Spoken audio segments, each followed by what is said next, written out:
Welcome back. Thank you for being with us. We're continuing on with the second Sunday of Lent, believe it or not.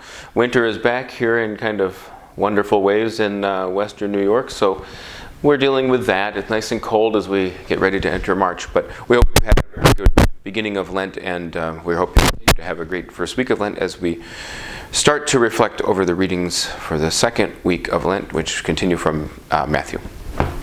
A reading from the Holy Gospel according to Matthew. Jesus took Peter, James, and John, his brother, and led them up a high mountain by themselves. And he was transfigured before them. His face shone like the sun, and his clothes became white as light. And behold, Moses and Elijah appeared to them, conversing with him. Then Peter said to Jesus in reply, "Lord, it is good that we are here. If you wish, I will make 3 tents here, one for you, one for Moses, and one for Elijah."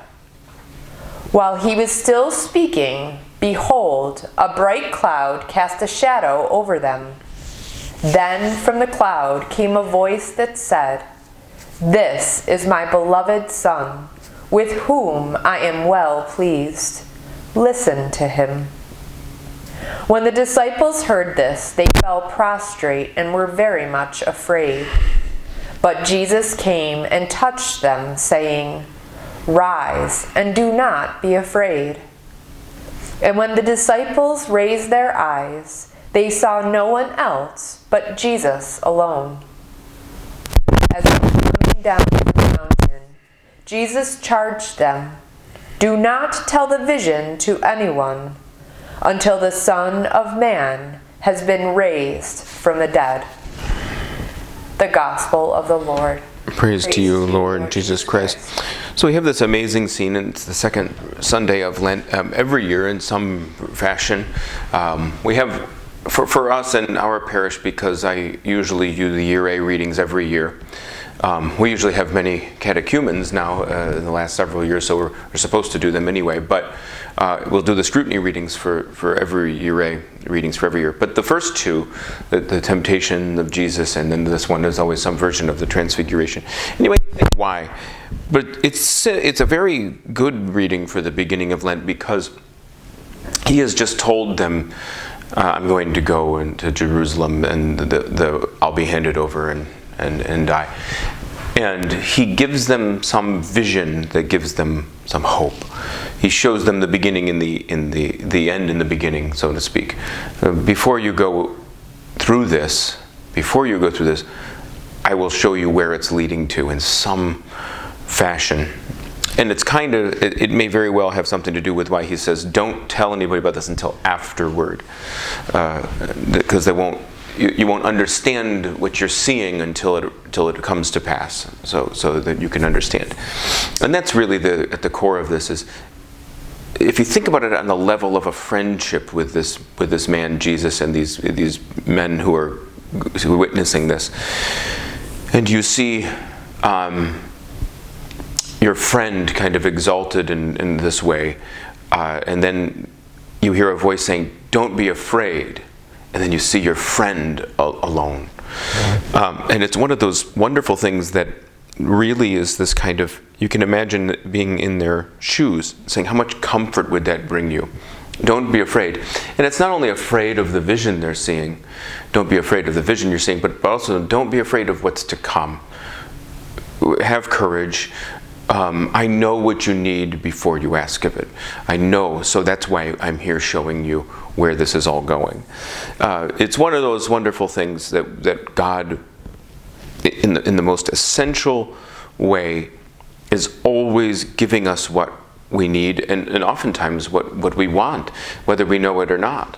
There's some challenge that comes to us that helps us gain some resources and some skill that will help us down the road in a very simplistic way. People will comment now, how do you know how to do household things like repairs and tiling and all that? I'm always talking about doing it because I own a place and I had to learn how to do those things. And that's why you do it. You learn by the challenges that are presented to you, and then you can pass it on. Then you can be creative. Then you can use your skills to assist others, and so on and so forth. So I've changed a couple of lights now, and now I think I'm an electrician, and that's the way it goes. When we have to do something, we learn how to do it. And when we're challenged in a certain way and we survive it, we gain from it. Especially if we say, I meet this challenge by the help and with the help of God and His grace. I said something at Mass over the weekend that kind of shows the mismatch that human love has, that God's love does not have. And that is when oftentimes when we see that someone needs something, we answer with our own need. So, I said, if we walked into a room full of hungry people and the people were going, I need food, we need food, feed us. And we said, don't worry about it.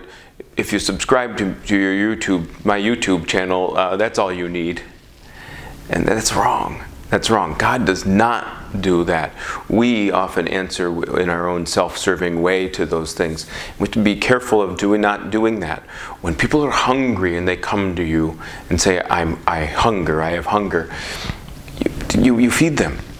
And God, when we say to Him, we're hungry, He gives us not just food, but too much of the greatest of all the foods, Himself. Too much wine in the wedding of Cana, too much bread, in too many fishes in the loaves and the fishes, overflowing wealth that comes from our life in Jesus Christ, overflowing richness that comes from our life in Jesus Christ. He gives us everything. He actually uses that himself, I think, in Matthew's Gospel too, when he says, who among you, and I may get these metaphors mixed up, who among you would hand his child a snake if he asked for a fish?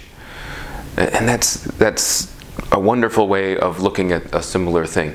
It's God who knows what we need, gives us what we need because we need it and because we asked and because He loves us. So we need, God provides, and that is it.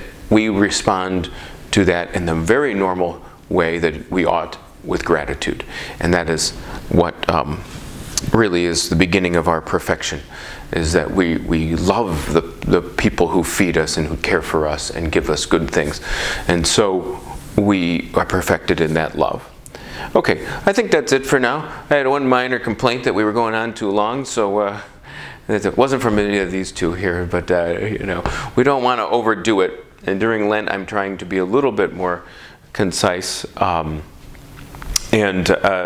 just because, mostly for practical reasons, because you have dismissals and things like that coming up that take up some time, baptisms.